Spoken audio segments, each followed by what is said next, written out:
नमस्कार मित्रों, आपका हमारे चैनल गुरु ज्ञान में हार्दिक अभिनंदन है। आज हम आपको बताएंगे सोमवती अमावस्या व्रत कथा। श्रद्धा भक्ति भाव से श्रवण करें। बोलो सच्चिदानंद भगवान की जय, लक्ष्मी नारायण भगवान की जय, माँ पति महादेव की जय। एक गरीब ब्राह्मण परिवार था। उस परिवार में पति पत्नी के अलावा एक पुत्री भी थी। वह पुत्री धीरे धीरे बड़ी होने लगी। उस पुत्री में समय और बढ़ती उम्र के साथ सभी स्त्रों यथोचित गुणों का विकास हो रहा था।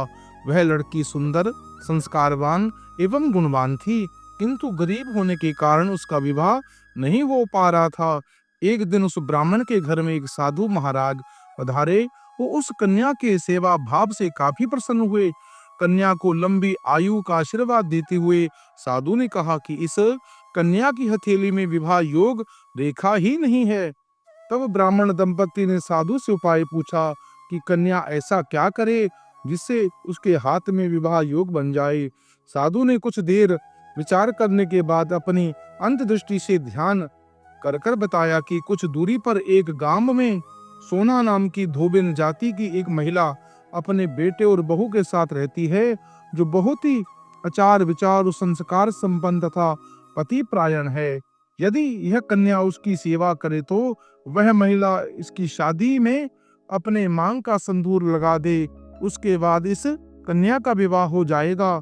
इस कन्या का वैधत्य योग मिट जाएगा। साधु ने कहा, इस प्रकार करने से वह महिला कहीं आती जाती नहीं है। यह बात सुनकर ब्राह्मणी ने अपनी बेटी से धोबिन की सेवा करने की बात कही। अगले दिन कन्या वे प्रातः काल ही उठकर सोना धोबिन के घर जाकर साफ सफाई और अन्य सारे काम कर उसके घर वापस चली जाती है।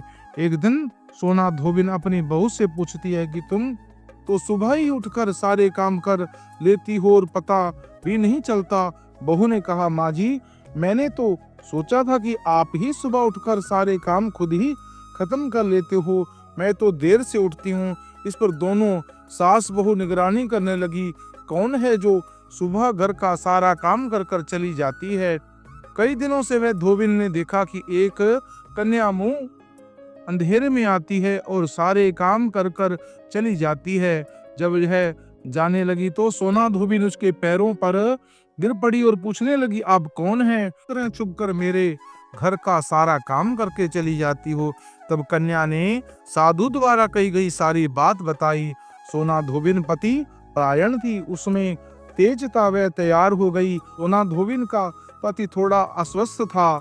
उसने अपनी बहू से अपने लौट आने तक घर पर ही रहने को कहा था।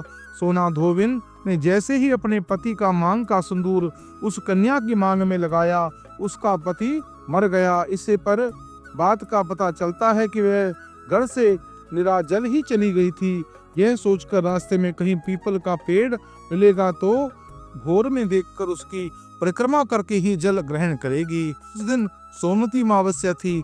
ब्राह्मण के घर मिले हुए भगवान की जगह उसने ईंट के टुकड़ों से 108 बार भंवर की परिक्रमा कर 108 बार पीपल के पेड़ की परिक्रमा की और उसके साथ ही जल ग्रहण किया। ऐसा करते ही उसके पति के मुर्दा शरीर में वापस प्राण आ गए।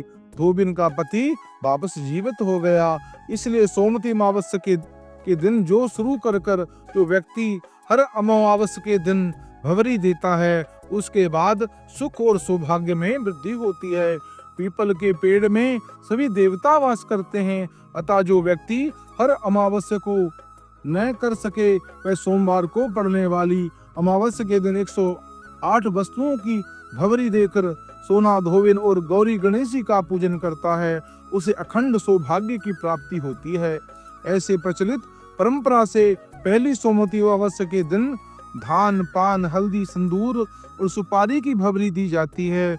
उसके बाद सोमवती अमावस्या को अपने सामर्थ्य के हिसाब से फल, मिठाई, सुहाग सामग्री, खाने की सामग्री इत्यादि भंवरी दी जाती है। फिर भंवरी पर चढ़ाया गया सामान किसी सुपात्र ब्राह्मण या ननंद या भांजे को दिया जाता है। इस प्रकार उस कन्या के विवाह का दोष दूर हुआ।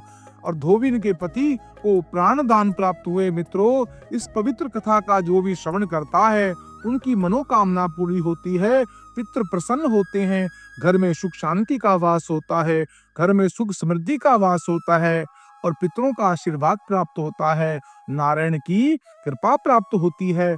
इस कथा को अगर आप अपने इष्ट मित्रों को शेयर करेंगे, पुण्य के भागी बनेंगे।